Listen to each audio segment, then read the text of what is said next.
lot of people have a big issue with imposter syndrome. Who am I to give advice? Who's going to listen to me? What have I accomplished? The answer is so simple. I get excited just sharing it. Whatever your viewer or whatever your audience is going to see first, that deserves 90% of your attention. Instead of putting all of our 5 to 6 hours into the entire piece of content, we actually put about 4 hours into the intro alone. And literally that was it. You don't have to wait a year or two. Like, it's literally that fast. No, it's like, can you wait 8 weeks? They're chasing the bag and it's hurting their bag.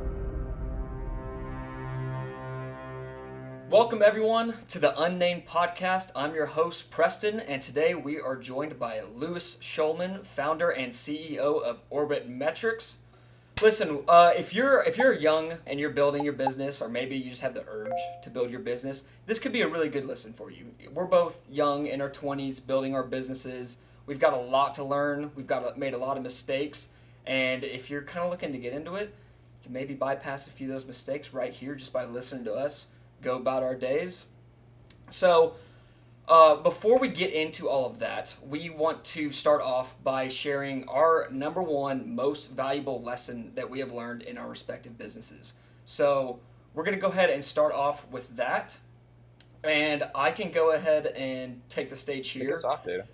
Let's do it. So for anyone who doesn't know me personally, I run a podcast agency. And so we take businesses and we take their podcasts and we do the editing for them, we do the marketing for them, and our entire goal is to get leads so that we can add those to their sales funnel. And so after doing that for, how long have I been doing this now? I guess 2 years now that we've been kind of running this agency. The number one lesson by far, and this actually applies to a lot more than just video editing, but the number one lesson that I have learned is whatever your viewer or whatever your audience is going to see first, that deserves 90% of your attention, by far. So let me kind of dissect this down just a little bit. So again, I mentioned that I do a lot of video editing, but this really goes for anything. If you're building a website, the landing page that you're making, you should obsess over it. It needs to be perfect. It needs to perfectly lay out what you're offering. If you're sending out a newsletter, which I know Lewis can probably attest to this, the subject line and the pre-header, it needs to capture their attention. It needs to be perfect. It is worth actually obsessing over. And then of course, if you're making YouTube videos, the first 30 seconds of that video, you got to obsess over it. I can tell you one thing, this is the first podcast that I've ever recorded, and it might not be the best, but I promise you, the first 30 seconds of this podcast is going to have the cleanest, nicest intro that is going to set you, the viewer, up for the rest of the show. It's going to get you excited. It absolutely made you aware that you're going to get something valuable from this podcast, and you're searching for that value. That's why you're still watching. That's why you're still watching right now. Again, if you're making Instagram Reels, if you're making social media content, those first 2 or 3 seconds, if it's not telling the viewer exactly what they're about to learn, or if it's not shocking them with a statistic, or it's not making them laugh with something funny, why are they going to keep watching you? They've got something else much better that all they got to do is scroll up and see that. So all I can say is the first thing that your viewer's going to see, you have to actually obsess over that piece of content.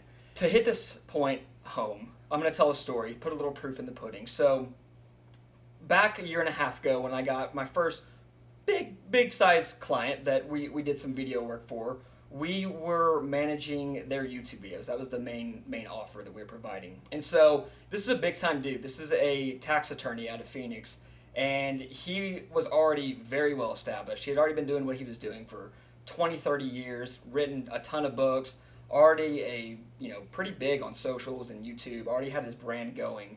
And so my premise was, hey, this guy knows what he's doing. I'm just going to get in there and I'm just going to edit, and I'm just going to let him do his thing, and I'm going to edit in sequence. And so after our first month, we would spend probably 5-6 hours on each of his videos, and the videos looked great. Like, they actually looked a lot better than the ones he was posting beforehand. The issue was there was no increase in views. There was no increase in engagement.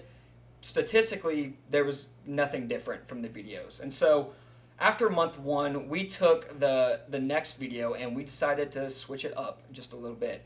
And instead of putting all of our 5 to 6 hours into the entire piece of content and making everything look good, we actually put about 4 hours into the intro alone. And literally, that was it.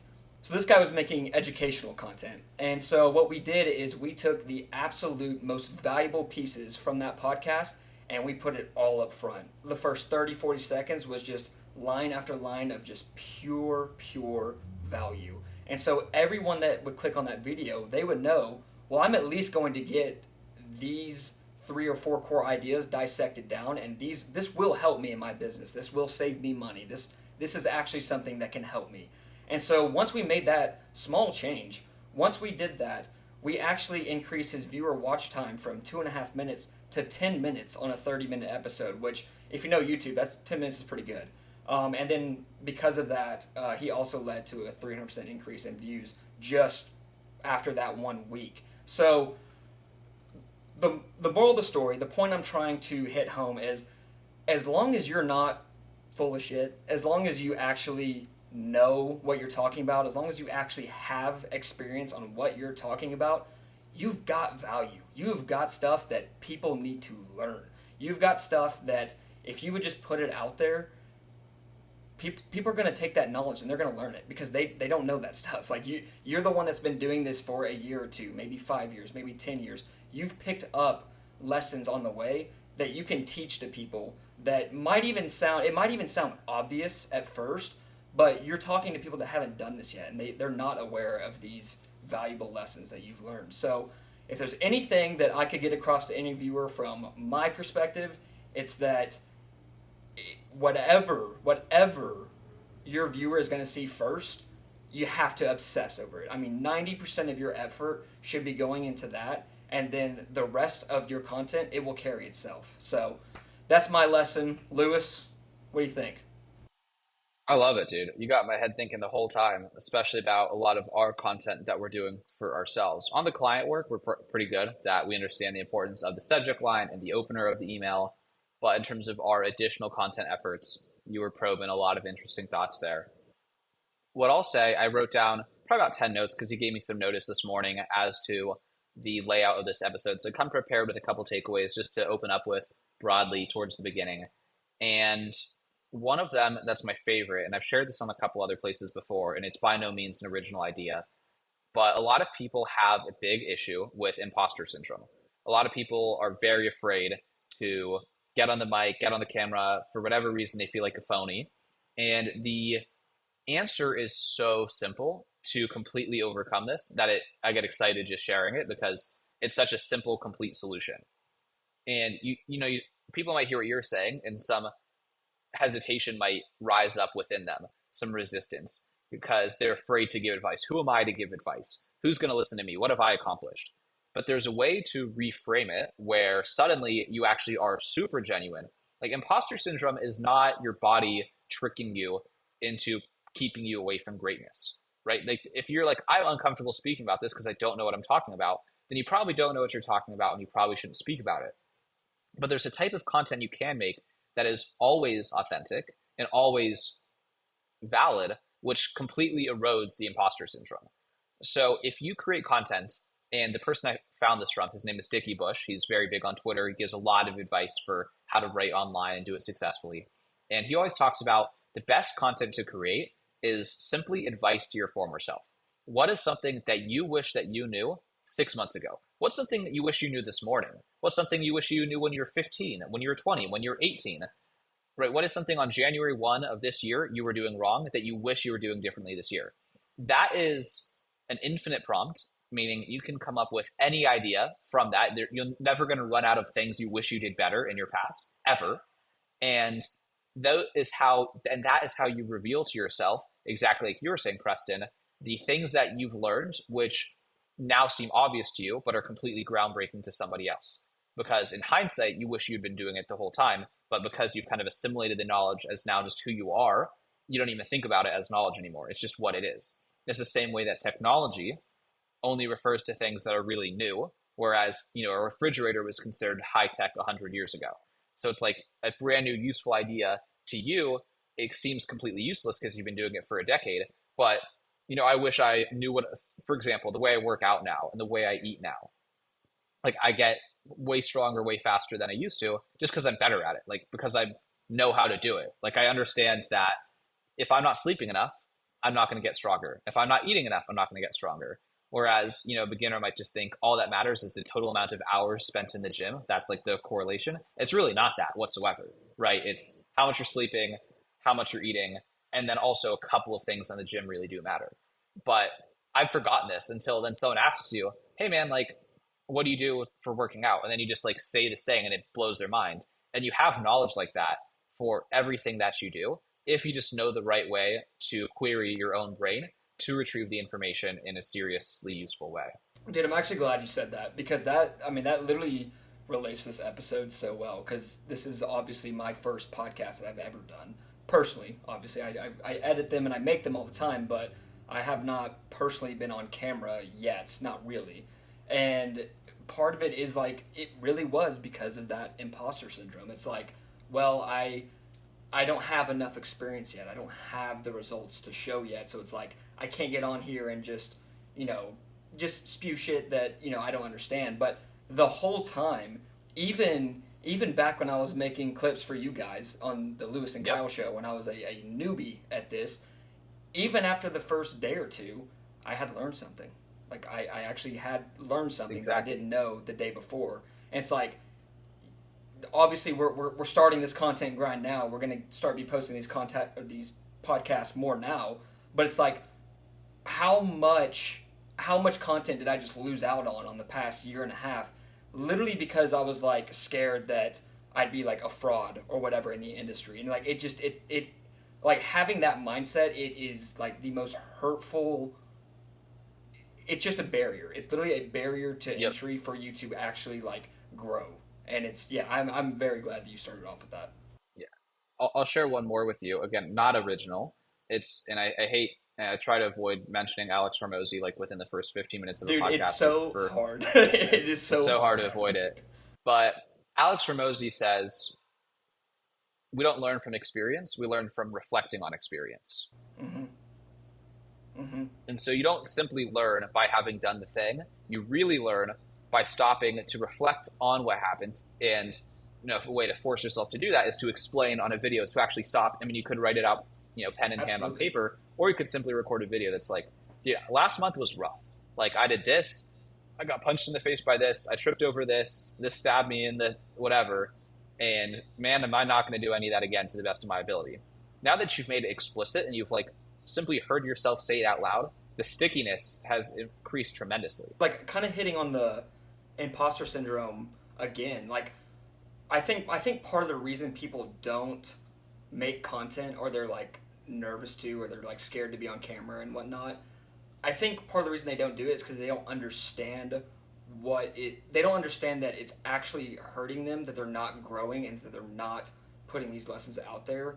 Because the reason you make content, well, obviously there's like creators that do it for fun and whatnot, but the reason you and me make content and the reason us business owners make content is because ultimately, like, we're trying to build our own brand, and hopefully that will lead to sales. And you don't know what content is going to work until you post it. You have no idea. Whenever we make these podcasts, whenever we make these reels, at the end of the day, it's one big guess.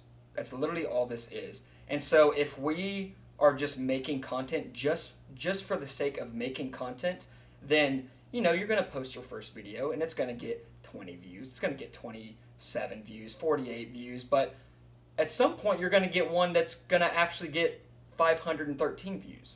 And then you can look at that video and you can say, okay, what about this video what actually worked here? Like, what was different from everything else? And then I can tell what it's going to go be. for it. Yeah, It's what? going to be the good intro.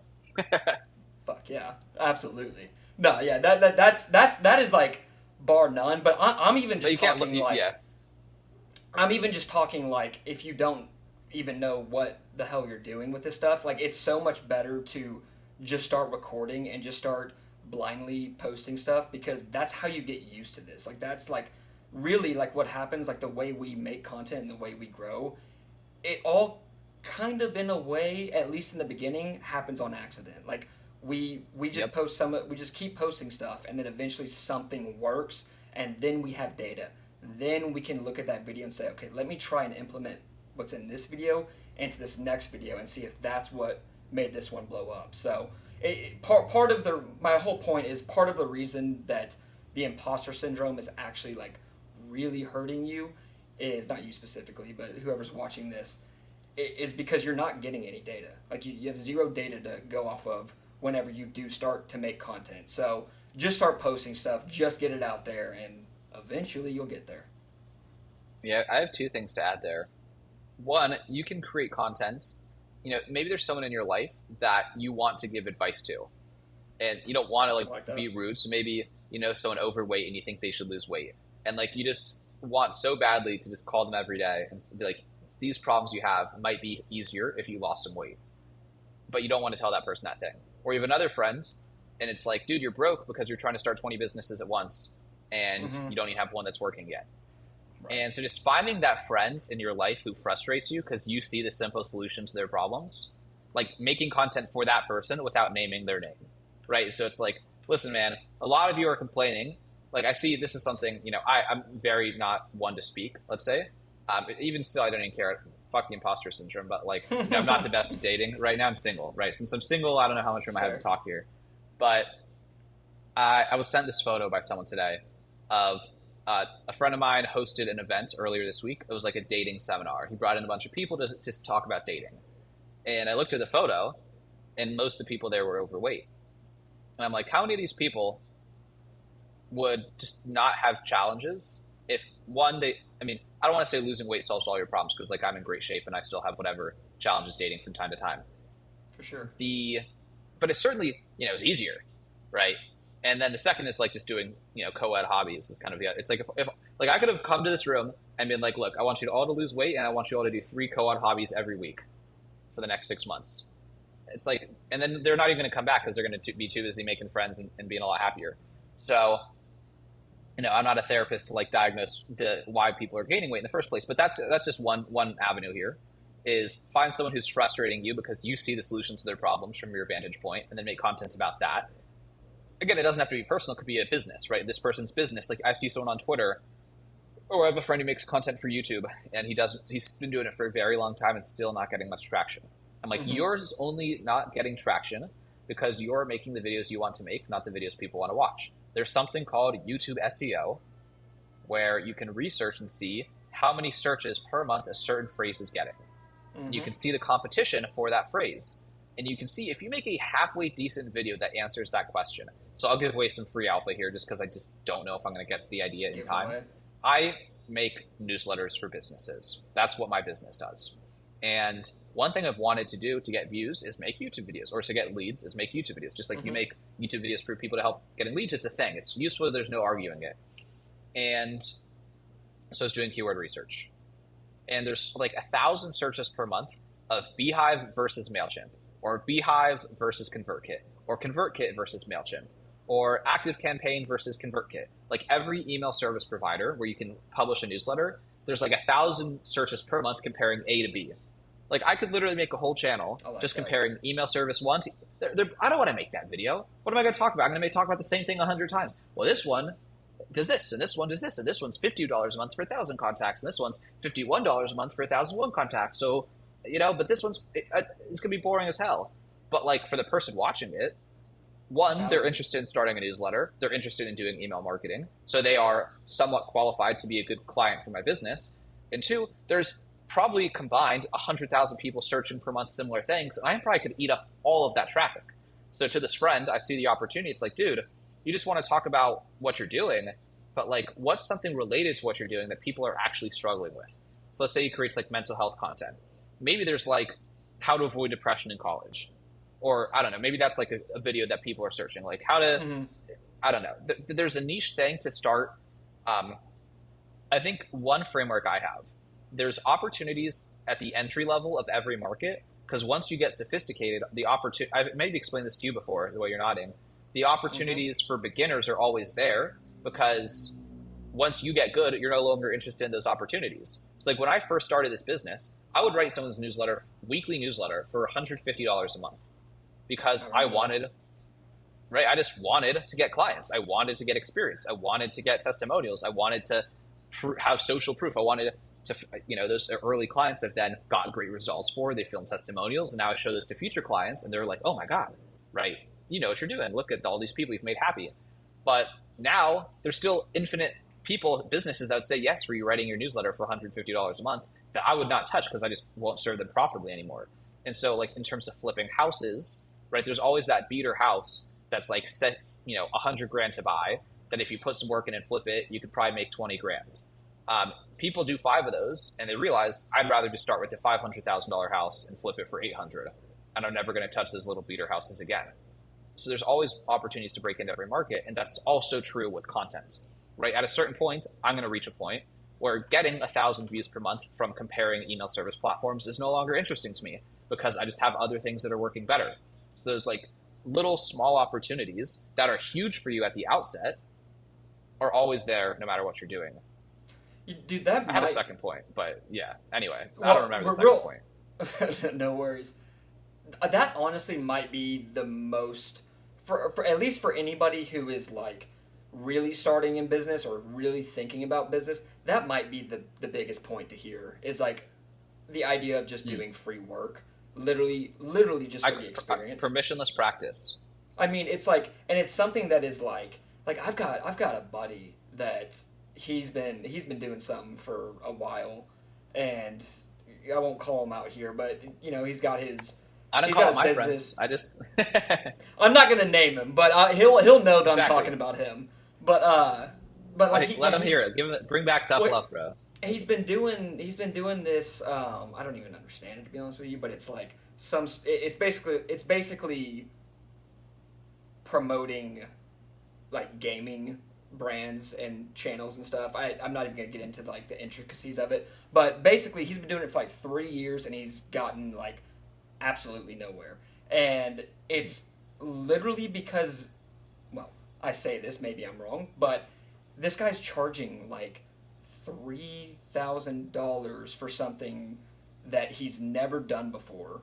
He's been going at it for 3 years, and what's interesting to me is he has a competitor that has popped up in that same space who is like absolutely crushing. Yeah, And so he's the doing demand like is there. Yep.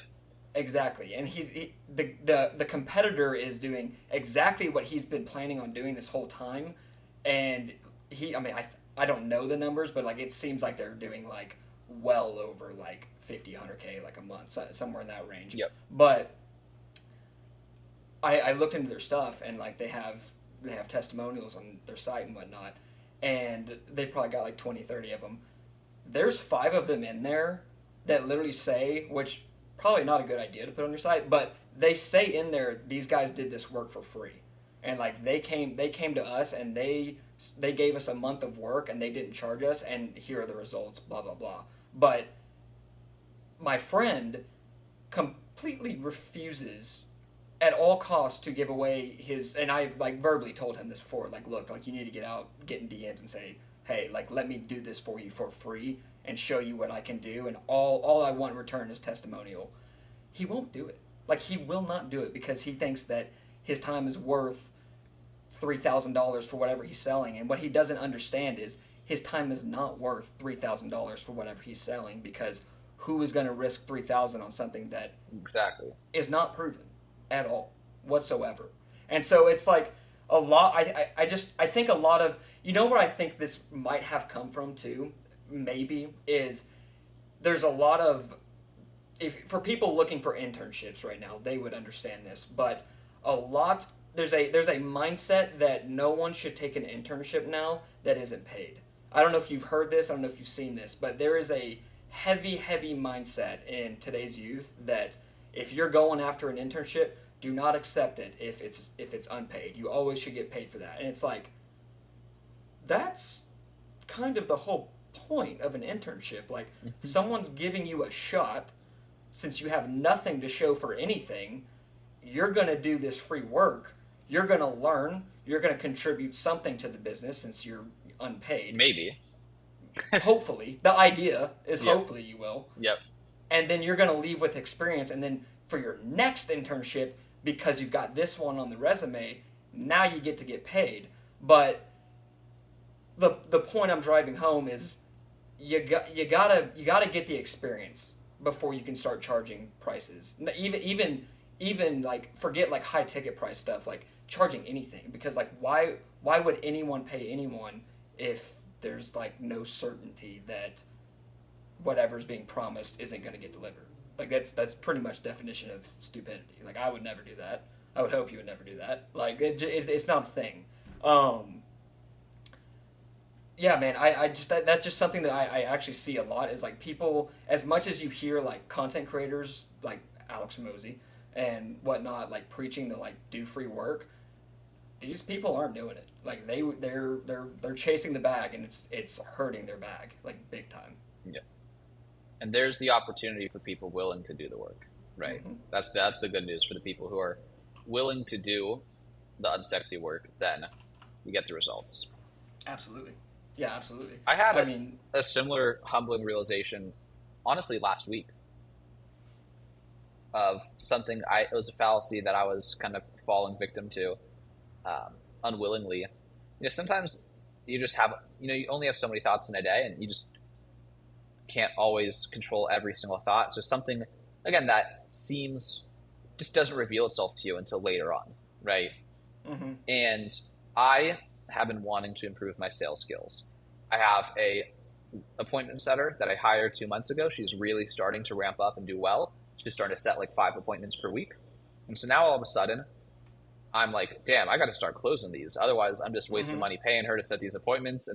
And the like psychological burden of like, wow, she's doing great, and I'm the one screwing up now. Like she's bringing people on my calendar that totally could be buyers, and it's me and my lack of sales skills preventing them from becoming buyers. Like that sucks. I mean, a lot of things suck worse than that, but that sucks. And so I'm like, okay, well, I just had it's so silly saying it out loud now, but I was like, well, I can only practice when I have sales calls. Like that's my practice. Like I build the experience doing the calls, right? That's definitely the best form of practice because it's the highest stakes, but you can practice on your own. Like you can just put 30 minutes, you can record a sales call, rewatch it, Mm-hmm. and hear what their question was, hear what your answer was, dissect what was wrong with your answer, look at their body language as right when you said the thing you shouldn't have said, script out what you should have said instead, and rehearse saying it, then add that to a document that you have up on the next sales call. It's like you can build the practice without waiting for the external circumstance. You can build the skill. It's the same thing. I was giving this advice to a woman the other day who called me asking for advice getting clients for her agency. She's like, I don't really have any case studies. And it's a chicken and the egg problem. Mm-hmm. It's like, no, it's not. It's not a chicken and the egg problem. It's like people think it's a chicken and the egg problem. They think, well, I can't get clients unless I have case studies, and I can't get case studies unless I have clients. That's okay. Well, there's a hidden assumption here, which is exactly what you were saying. Payment. If you get rid of the assumption of payment, you can get a case study from a client at the same time. You just lose the ingredients of money. But if you have a long-term mindset, and when I say long-term mindset, I mean more than like an hour, more than like 2 weeks. Like Yeah, the for payoff will real. happen within 8 weeks. Like the payoff will come within 8 weeks. Yeah, like you don't have to Someone, wait a year or two. Like it's literally that no, fast. it's like, can you wait 8 weeks? It's like, remember how you've been trying this for like 6 months? So it's like, okay, 8 weeks. Go get your case study. You don't need to, there's almost no circumstance where you need someone to, anytime you're saying, I can't get better at this because external circumstance, you've just not been creative enough. 100%.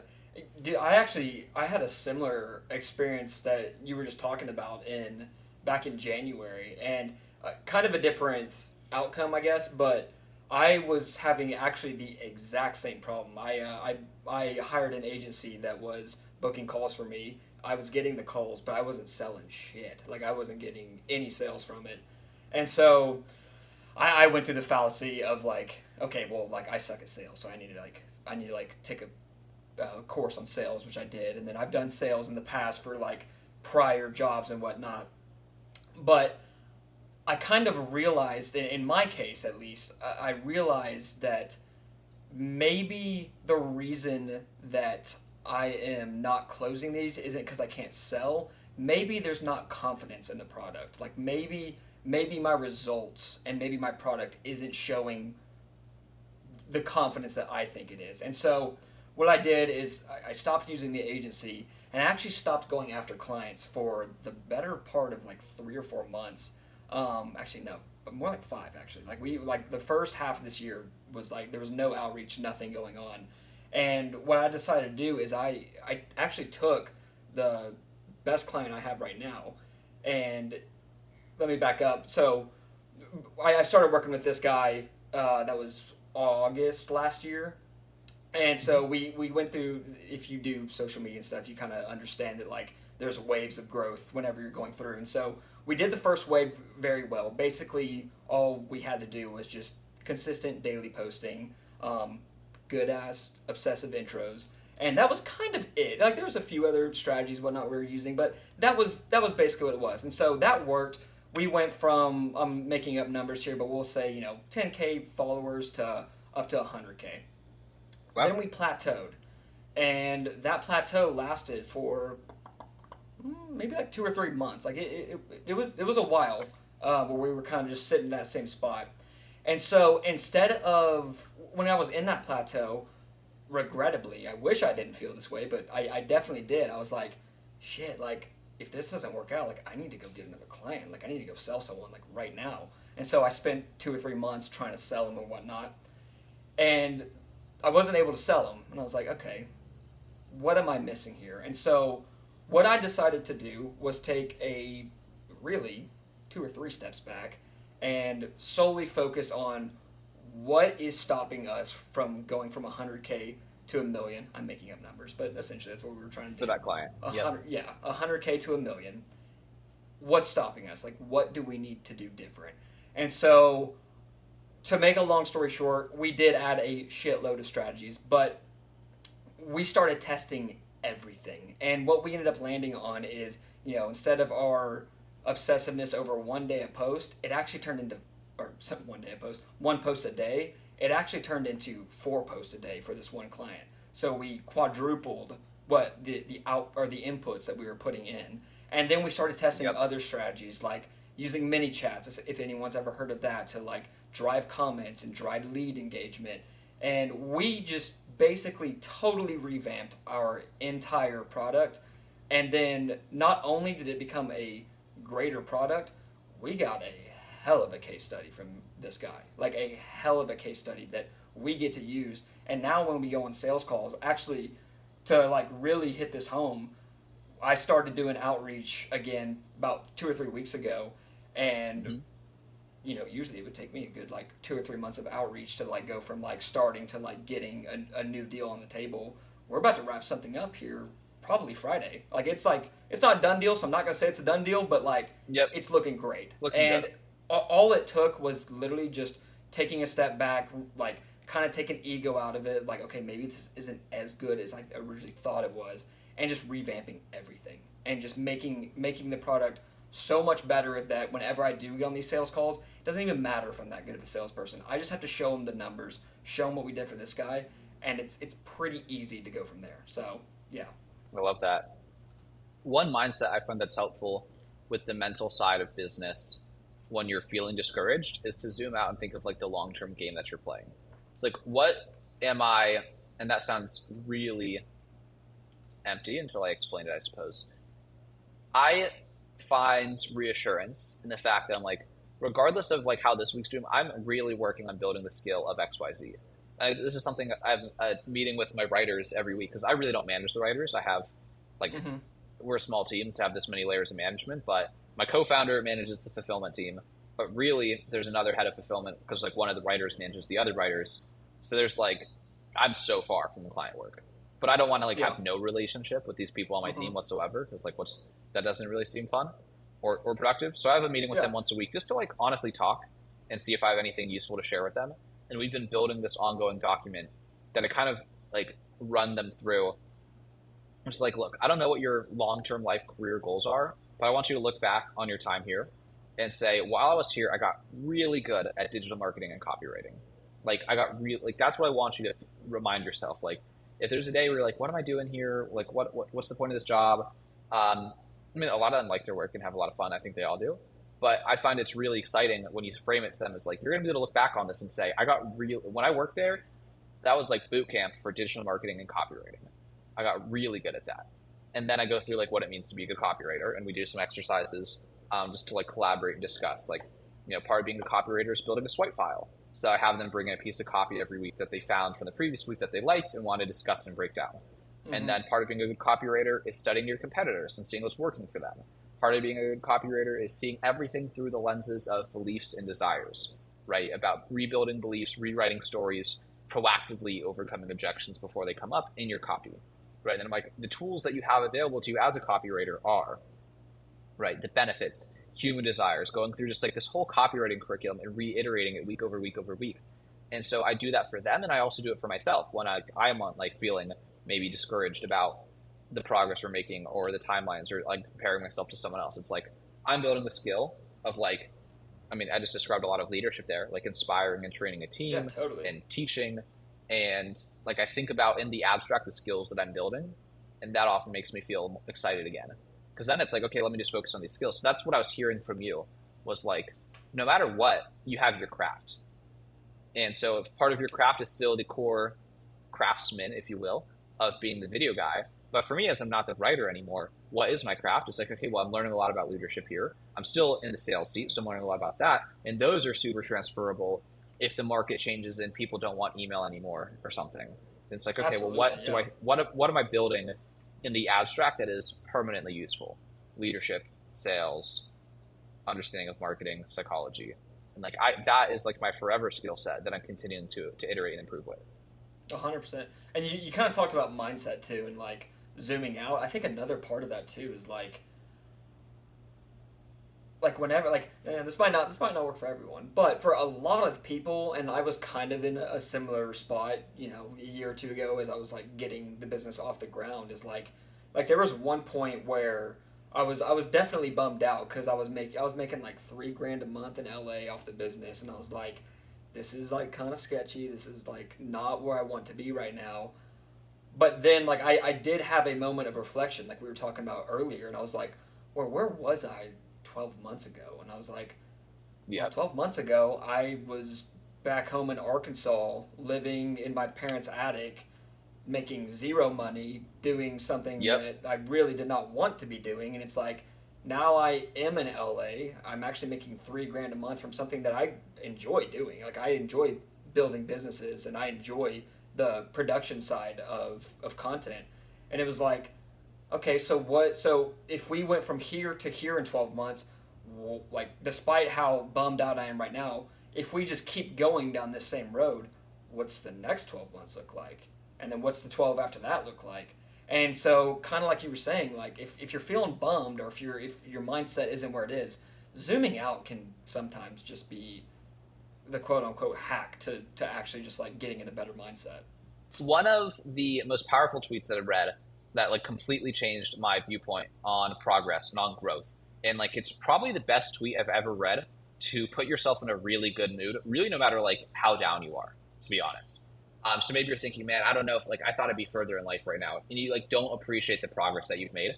This guy named Dickie Bush on Twitter, he's brilliant. He put this tweet that said the 11 questions that are his indicators of growth. So it's 11 things you can ask yourself that actually help you realize you're way further along than you were some period of time, right? So what problems, question number 1, what problems am I facing now that I once would have begged to have? Second one, and then I can give some hypothetical answers that I'd be willing to share. 2, who am I talking to that I once greatly looked up to? 3, what am I doing without strain that I once found extremely difficult? 4, what opportunities am I turning down that I once would have taken on immediately? 5, what daily habits am I doing on autopilot that I once struggled to stick with? 6, who am I no longer speaking to that I once spoke with daily because I've outgrown the relationship? 7, whose opinions am I ignoring that I once got caught up thinking about? 8, in what situations am I reacting rationally that I once found overwhelming? 9, what areas that I used to be clueless about, but now I'm pretty knowledgeable? 10, what am I okay at not having that I once put on a pedestal? And 11, what do I have today that I once yearned to have? Dude, such a freaking... That's powerful. That's so powerful. Like, that's got to be like one of the best tweets he's ever put out. No, that's actually killer. The number one is still my favorite. Like that is awesome. Like You're saying you having put the best one in the intro? yeah, that's exactly what he went for sure. He's a smart guy. All right. Having problems former you would beg to have. That is like a bad ass line. That makes you feel like a badass too. Like I used to beg for these Yep. problems. That's sweet. Exactly. We're gonna do one thing real quick, and I'm actually gonna leave this in. But for clipping purposes, go ahead and do me a favor and just read off that title at the top of that. The 11 indicators of growth to remind you how far you've come.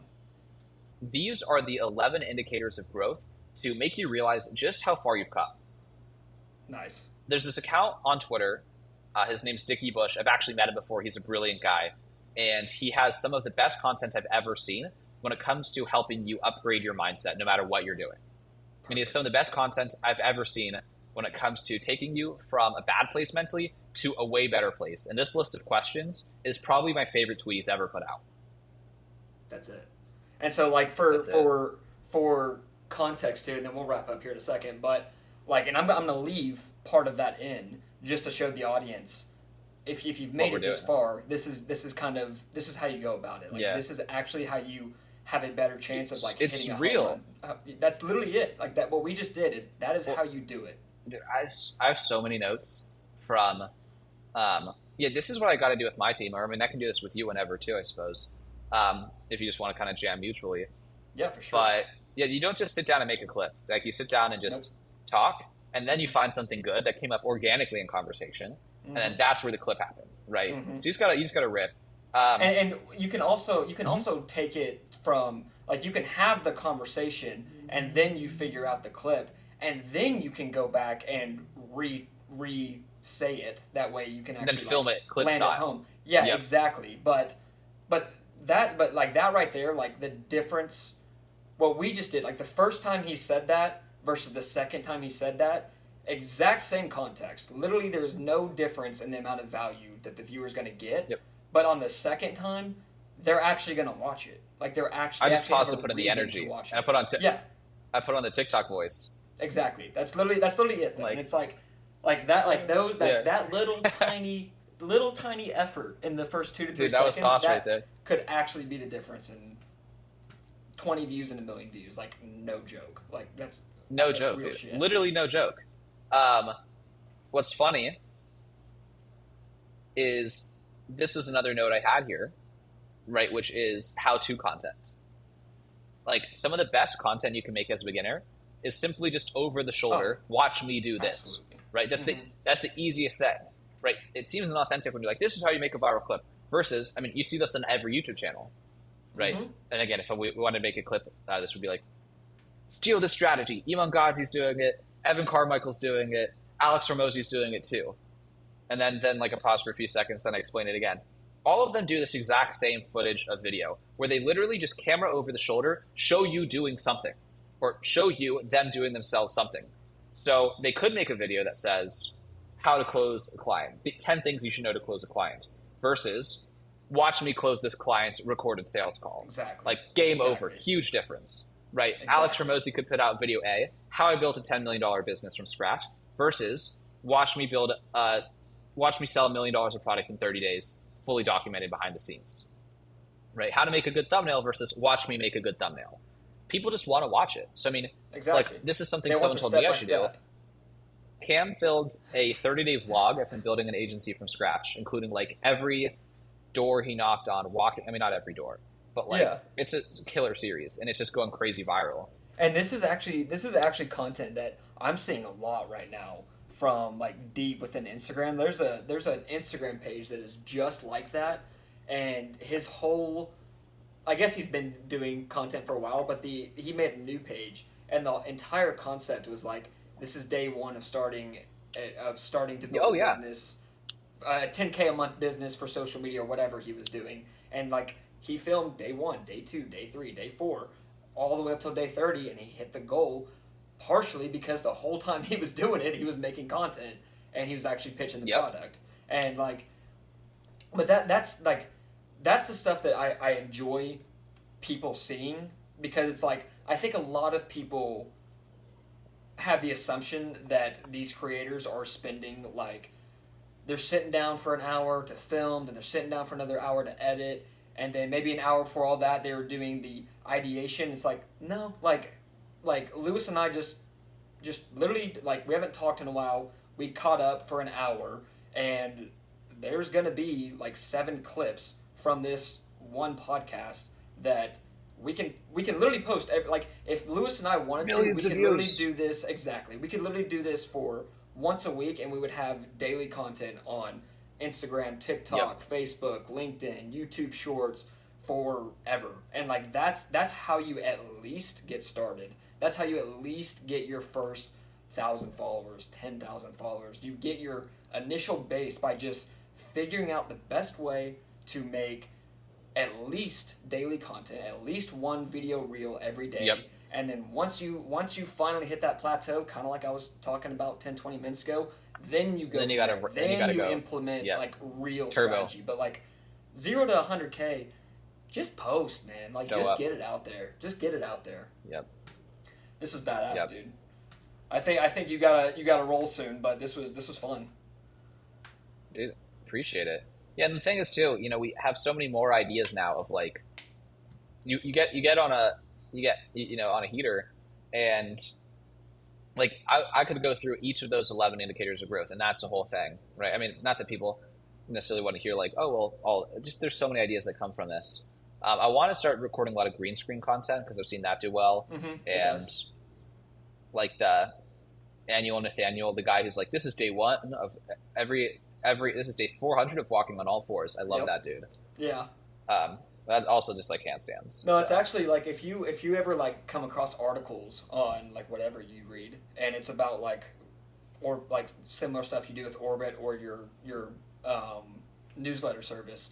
Literally, like Just if you green just screen like it. yeah, if you just pop your face over it and just talk about it for 30, 60 seconds, like that's a clip. That's all it takes. Dude, I have this. What are your thoughts on Parmesan cheese?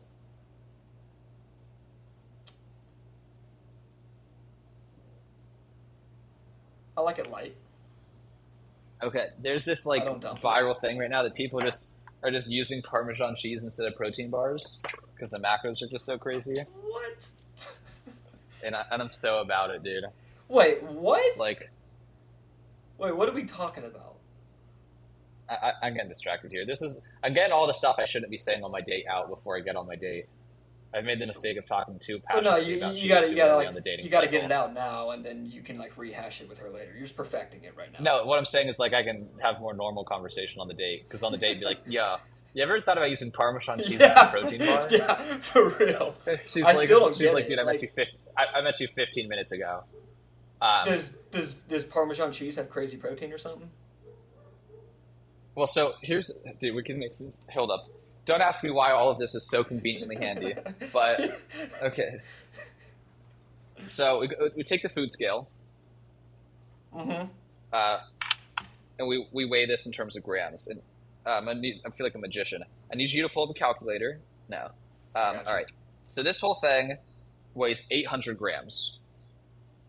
All right. So do 800 divided by 28. 28.5. Okay, that's convenient. So this thing is basically 30 servings of 10 grams of protein. So this brick is 300 grams of protein. Damn. So if you That's pretty. so if you eat That's this pretty over the gnarly. course of like 2 weeks, right? That's like so that's 18 grams of protein per serving. So it's just a little block. I mean, an RX bar is only 12 grams of protein. Fuck, dude, that's crazy. Actually. To be fair, this wasn't Actually- cheap. Actually, This- since we're this on was this like topic, since we're Yeah. on this topic, oh, do I not have? Oh, yeah, here we go. Here's the other one. You'll never believe where I learned this from, but here's the other one. This stuff, Fage, 0% yogurt. This is like, first off, it's gas. Like it tastes incredible, especially if you put some blueberries in there and like some granola. And it's 18 grams of. There you go. It's like 18 grams of protein per serving. And I think there's like 90 total, like in this one bucket. So like literally, like I go work out and then I just put some blueberries in there and I just crush it. Dude. And that's The that's thing my is, like, routine. and then I'll let myself go take the dog out and get in the car. Um, Alex Hormozy really stopped, kind of leaned out of like lifestyle content, but I think that's what made him so likable. Was like his like I wear the same tank top every day, and I bought 400 of them to find my favorite. Like that's just random shit. Like that's like why I like him. You know, there's You that know what's video who's funny? like, if you, mm-hmm. I literally just watched a video today. I think he posted the video today, but like he actually talked about this, like, and why he did that and why he stopped doing that. And he said, what was it? He said they were just testing it because like they wanted to like get a wider audience and a wider Yeah, awareness funnel. And basically, long story short, was the people that were watching the fitness content, they just wanted more fitness content, and the people that were yep, watching the dieting and the food content, they just wanted dieting and food content. And for out now, obviously, if you're just wanting views, that's probably the way to go. But yep, for Alex's case, he's wanting the business. Like he's wanting the people to go to his acquisition.com, buy his $100 million offer books, go watch the game podcast. Like he's wanting people to funnel yep. into his other business services. And based off of his data, he was saying that, I got a lot more attention, but I didn't get the attention from the people I wanted the attention from. And so that's, hard, sorry to burst your bubble on that, but that was like Well, his I've seen him reasoning explain for it, it. but there is a credibility signal that just comes from having 1 million followers, right? From having that. For sure. So like For you just sure. get there how you get there, and then you do what you want to do with it. But Yeah, 100%. anywho, And yeah. All right, Dan. This was fun. This was sweet. Thanks for coming on. always a good Also, time like, jamming. Yep. shout out you because like y'all were actually, you and Kyle were actually my first client. So like, who knows where I'd be if I wasn't doing that first. So shout out to both of y'all. That was a pretty awesome start. And Did you thanks for help us coming on, blow man. up?